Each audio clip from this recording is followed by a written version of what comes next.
It's already October, looking at the garden. Swiss chards come back with a vengeance. Tomatoes are still trying to hang on. No, even though they've had the leaf blight, the little tomatoes keep coming. Look at that pineapple sage. Oh my goodness. That is so beautiful. And look at these marigolds. Can you believe what they do? Little tiny, like, what? 8 in a pack? I didn't even start these from seed this year. Little tiny 8 in a pack ones. That's one pineapple sage. Isn't that amazing? And the marigolds are so happy in these raised beds. Wow. Unbelievable. Oh my. Look at the hot peppers. We don't even grow these for ourselves. We don't eat them. Look at that thing. I think this one is the ghost pepper. Let me check. See which one this is. Oh, I still have the label down there, thank goodness. Oh yes, this is the ghost. Yep, this is the ghost. There he is. Oh wow. Look at those peppers. Hang there. My. These ghost pepper bushes get really big. So it's good to remember. I planted them my hot peppers a little too close. These things that grow like trees, like ghost and scorpion and oh, look at this. There we go. Oh wow, look at that red one in there. Wow, these are hot peppers. It's huge trees. I mean, look at the shape of that tree. Like a tree. I'm going to cut them down this year and take them in the greenhouse. See if we can't keep them. That was where my tomatoes are. And look, they're still trying to make tomatoes. See them? Even though they had leaf spot, it didn't impact the crop. It's kind of amazing. As you can see the leaf spot. What happens is the leaves die from the bottom up. But it kept making tomatoes. And it's as long as it has some green at the top to photosynthesize, I get tomatoes. Wow. It's fantastic.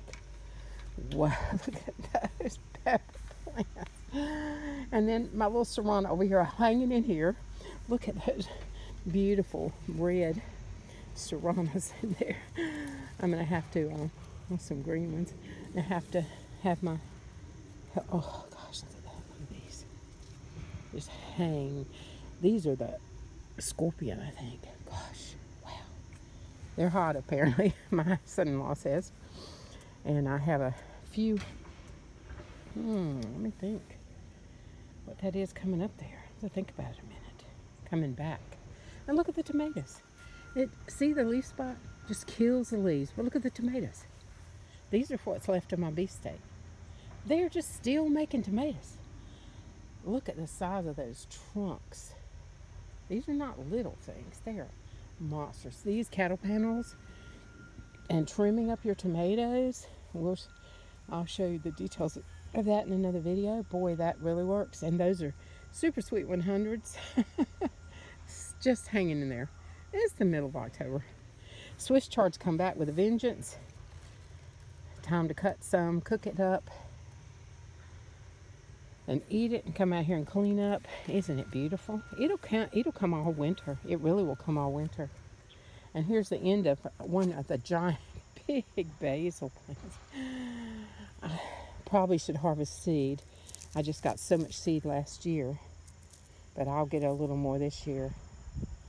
Look at the seed. One basil, you never have to buy another seed. Look at the green peppers. Wow.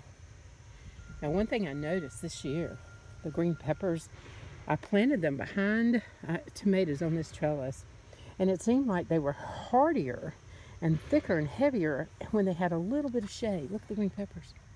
Got to get in there, pull them.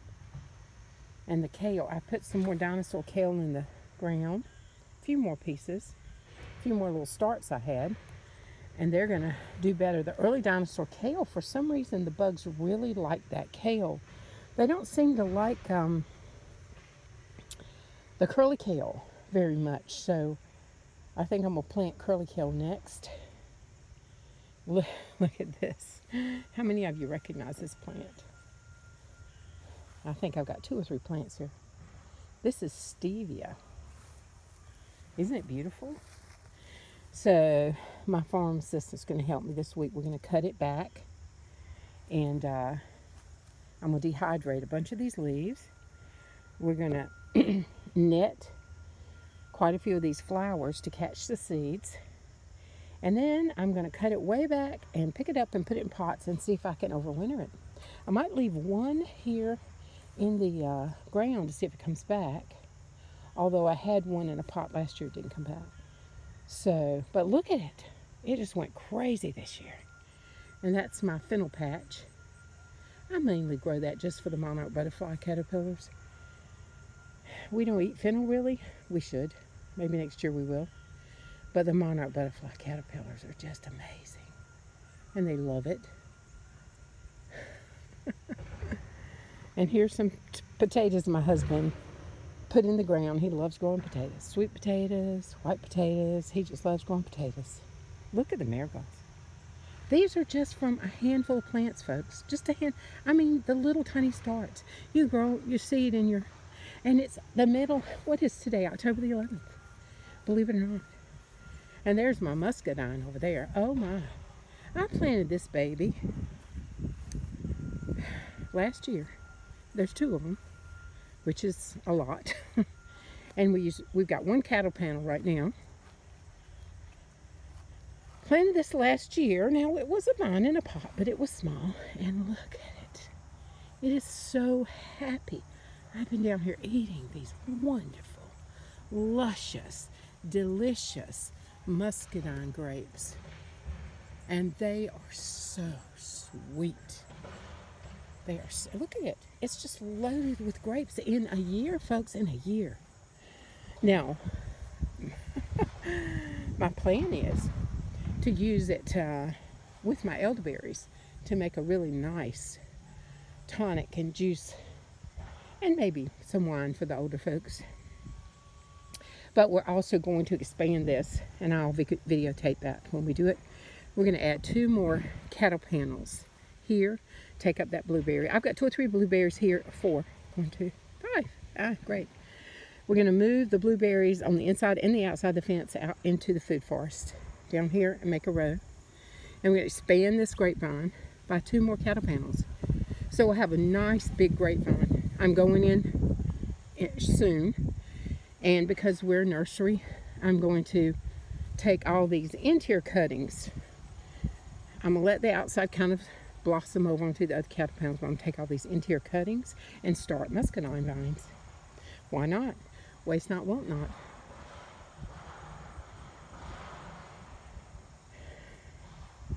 That's just a short tour.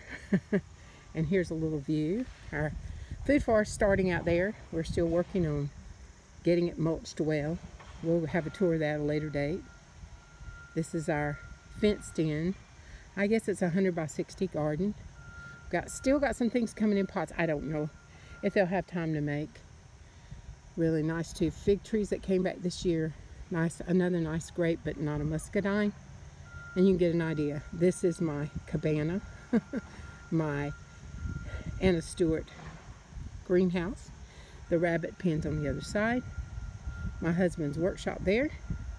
My art studio and workshop there with my little barn in the middle. Our farmhouse that we've renovated up there past the chicken tractor.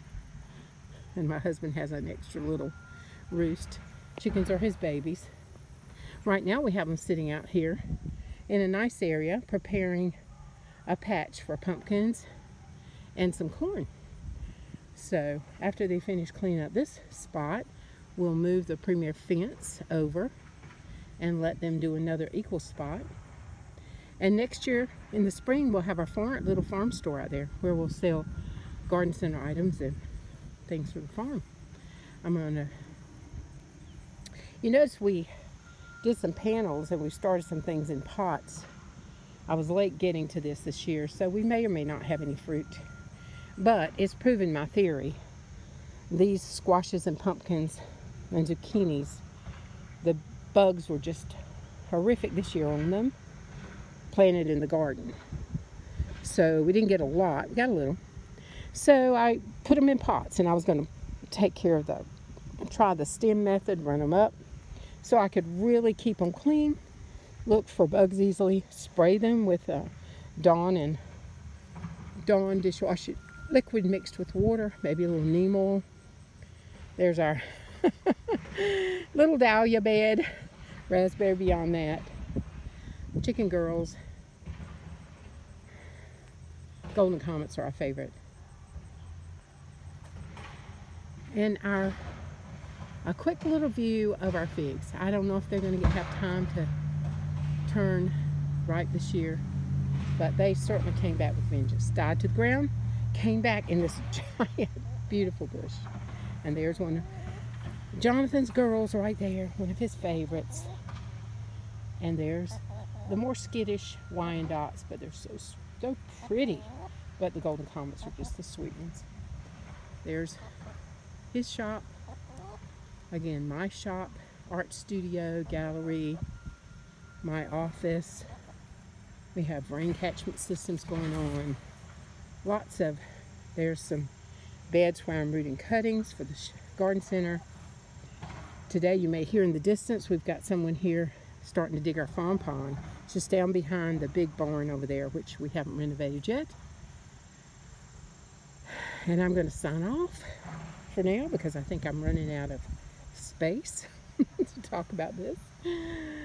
And these are some of my mother plants for the garden center that I'll be cutting from and propagating from.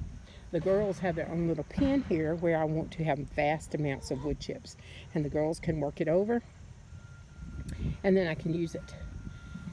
But anyway, that's a quick little view of Owltree Acres farm. And there is Jonathan alias Pop Pop coming up, probably looking for me. He likes to take good care of me. Sign off. We'll talk to you soon and have a much more in-depth look at some of these things. Bye.